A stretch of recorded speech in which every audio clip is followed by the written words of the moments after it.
Spring. Hello, Sandsters, and happy spring. I'm pretty psyched that we moved the clocks ahead an hour and there's an extra minute of daylight each day, and that's positively a wonderful thing. More time to build without lights. Anyway, I've been remiss in blogging, and it's not due to a lack of subject matter. I have tons of stuff, but I'll keep it short because I'm told video is supposed to be brief. As of yesterday, Limois regulations are in effect and effective for A-zones, and all plans have to be designed to the 2015 building code. This may or may not mean anything to you. Limois stands for limited wave action, by the way. If you haven't designed to the new standards and are in this zone, you can no longer raise your house on block, but need a deep foundation system. It's not affecting as many people as I originally thought. Some great news for Sandsters on the new home front.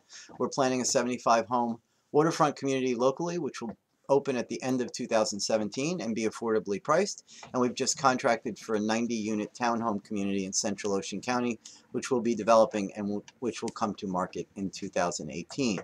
Okay, we have two upcoming events in the next 2 weeks. Our next Nearly Famous Rebuilding Seminar will be held this Thursday, March 24th, from 5:30 to 8 p.m. at the Toms River branch of the Ocean County Library on Washington Street in Toms River. We'll be in the green room. We'll focus on Sandsters that are early in the process, have not completed design work, or chosen a builder or architect. At these seminars, we offer engineering and architectural design advice, REM guidance at the initial stages, and help with choosing the right builder or contractor. Call to reserve a space if you'd like to attend. We'll have a few guest speakers, and it'll be another great opportunity for you to learn about rebuilding and to explore some of your options.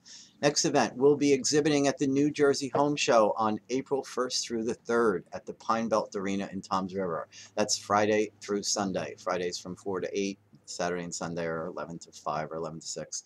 This is a great chance to meet our professional team, and there'll be plenty of time for discussions about your project. We're scheduling appointments throughout the show, so give us a call and bring your plans and surveys for comments and suggestions. If you want to speak with one of our team specifically, Kathy DeToli, Tim, Valerie, George, or Vincent, let us know when you'll be there so we can schedule accordingly. All right, some tips and warnings about change orders and causing delays in your project.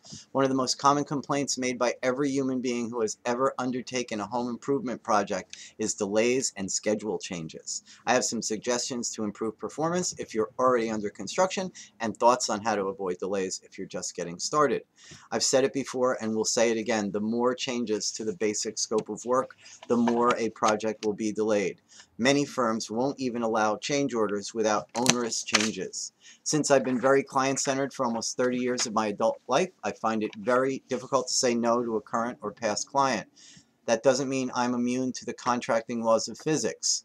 They state that you can have two of the following, but never three. You can have it cheap, fast, or good. You get two out of the three. So every time I say yes to a change being requested, it causes a delay.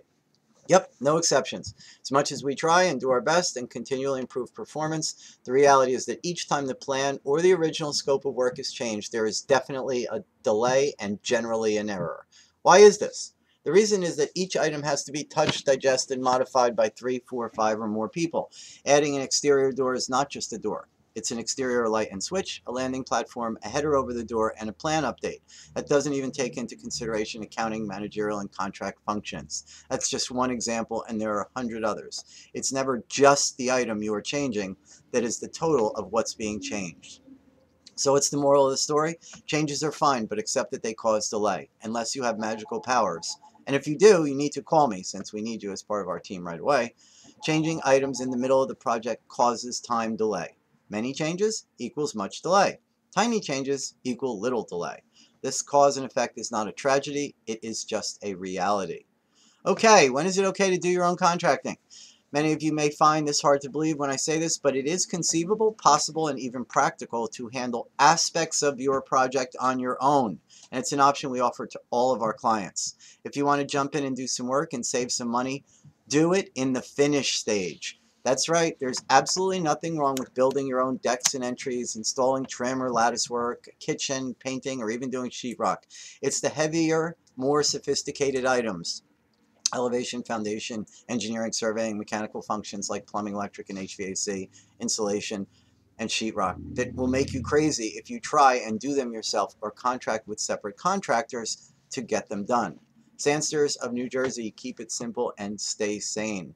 Remember, don't use contractors that are based out of state. period. Why, you ask? Well, if you've ignored every one of my blogs on this subject and want to torture yourself by hiring a separate general contractor and elevation contractor, you're in for a world of poop.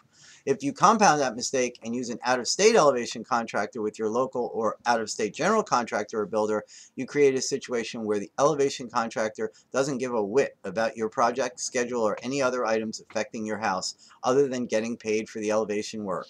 The elevation contractor may not consult with your builder regarding cribbing placement, scheduling, elevation height, or any other items. They will also refuse to do any prep work. Why does all this matter? You'll be in the middle of your builder and your elevation contractor, trying to determine who's doing what, talking to whom, and taking responsibility for each phase of construction. It's a recipe for disaster. You think you're saving money, but you're not. You may believe that the time for completion will be the same or improve, and it will be drastically affected for the worst. Out of state means if things go badly here, they leave and go back to where they came from. If a local company who's been in New Jersey for a long time does something to damage their reputation, they're stuck with the responsibility for their actions. This is a wake-up call and a word to the wise. Deal with experienced, insured, licensed New Jersey contractors with references and experiences. You will probably be sorry if you do not. That's all for today, Sandsters. I hope it helps you move forward. As always, call or write with any questions. Good luck and good building.